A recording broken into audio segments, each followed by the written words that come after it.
दिया गया है, हुकूमत कह रही है तारीखी बजट है, और तो इस पर आप क्या कहेंगे? इसमें तारीखी सिर्फ एक ही बात है कि मरियम नवाज साहब 1 साल के बाद उन्होंने आज अपना जलवा लोगों को दिखाया, अपने अरकान असम्बली को मिली है 1 साल के बाद।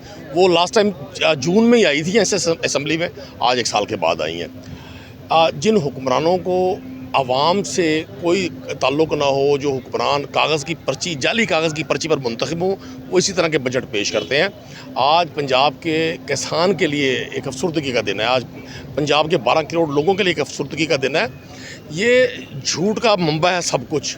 अगर आम आदमी की ज़िंदगी में रिलीफ नहीं है और काश्तकार अपनी गंदम पैदा करके फ़रोख्त नहीं कर सकता और फिर उस गंदम की वजह से उसकी 3 फसलें ख़राब होती हैं, तो मैं नहीं समझता कि पंजाब के लोगों को इस बजट से कोई रिलीफ मिलेगा। ये IMF के बनाए हुए बजट है, ये अशराफिया के बजट है जिन्होंने 2-2.5 लाख लोगों को फ़ायदा देना है।